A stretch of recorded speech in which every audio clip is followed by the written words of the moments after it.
This hasn't happened since the launch of Halo Infinite, and it's significant, and it's why you should be playing the game right now. Okay, there are 51 maps in matchmaking rotation as of right now. Obviously, that includes quite a few Forge maps, but let's be real, most of those Forge maps play better than the rest. HCS is producing really enjoyable tournament matches and solid games. Season 5 launches in a month or a month and a half. Also, the Halo World Championships are right around that time too. So I imagine some big announcements or some cool crossover promotional opportunities are going to be in play there. And finally, we have data that is backing up the argument that Halo Infinite has turned the corner and that the darker days are behind us and more positive things are in front of us. For the first time since launch, Halo Infinite has seen back-to-back, month-over-month growth in the average player numbers. Now this is just Steam charts, remember, doesn't include the Xbox player base or population.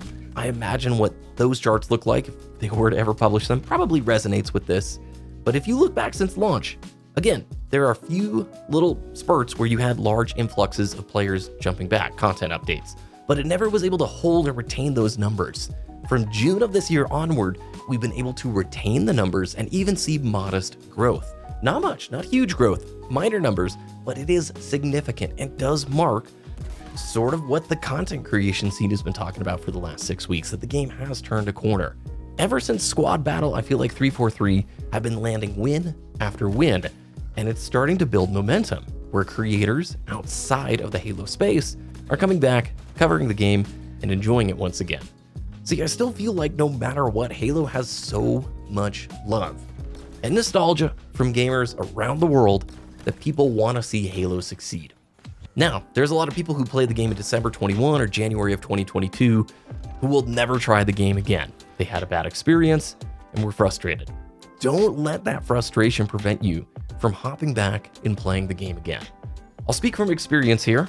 I've been covering Halo on YouTube since 2011, and I wish we haven't seen this cycle again and again and again, but we have. Halo 4, Halo 5, and MCC. They all have one thing in common. They launched missing features, not in the optimal state, and took a long time, a lot of updates to get into the good swing of things. But once they did, all of those games experienced a great end-of-life experience. Late Halo 4 was a ton of fun. Same thing with Halo 5. Huge lines at HCS Fort Worth, by the way, for Halo 5 2v2s. That game still retains quite a bit of love. MCC, probably don't need to go there, but it took forever for that game to go from disaster to incredible. MCC has grown into something that is like the ultimate Halo experience and far beyond what I ever thought we were going to get in 2014. I wish, and I've been shouting it from the tops of the roofs, as have pretty much everybody in the Halo content creation scene, we wish the games would release content complete and build from there, because we know that initial player base would stick and grow to levels we've never seen before. Unfortunately, the cycle has continued. Infinite launched as it did.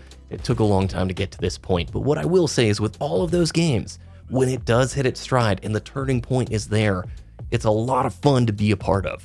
Don't miss out on it just because you had a really rough experience in the past. Obviously, there's tons of things that still need to be improved with Infinite. Desync and tech challenges, but it has improved quite a bit. And I trust the philosophy, what they did with MCC, and it seems like that's being implemented into Infinite. Ever since the big shakeup at the company earlier this year, 343 does seem like it's confidently landing each of these updates. So where could the game be in 3 or 4 seasons? Yes, we're looking at, average player counts on PC around 3,600, but maybe that grows to like 6,000 or 7,000 on PC. Bump that on the console side, who knows? You don't need overwhelming numbers for a community to be successful. Just look at the FGC for that. And if you put your speculation hat on, Certain Affinity is out there working on Tatanka, or whatever their game mode is going to be called. And I have to imagine, if I was just to guess, that game mode is going to come out in the next year and a half or two. I can't imagine it's longer than that.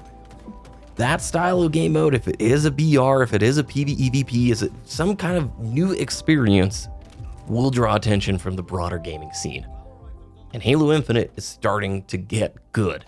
It's going to be a very different picture when you have another large influx of players, the broader gaming scene coming back to Halo, and actually wanting to stick around going, hey, There's maps, there's content, there's game modes, there's a lot of way to play this game and experience it with my friends, so I'm gonna stick around. All that to say, now is the time to be playing Infinite. I truly believe that we have turned the corner, and you probably want to be a part of it if you've ever enjoyed Halo before.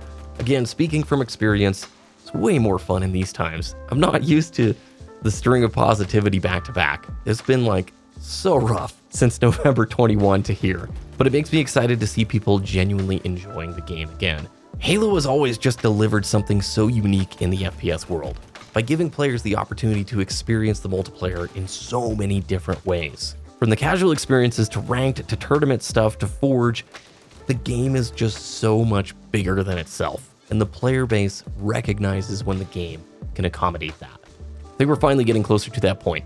Let me know what you think about this down in the comments below. Thanks for watching. If you're playing the game for the first time in a while, let me know about it. Do the YouTube things, like the video, subscribe, and we'll see you again in the next one.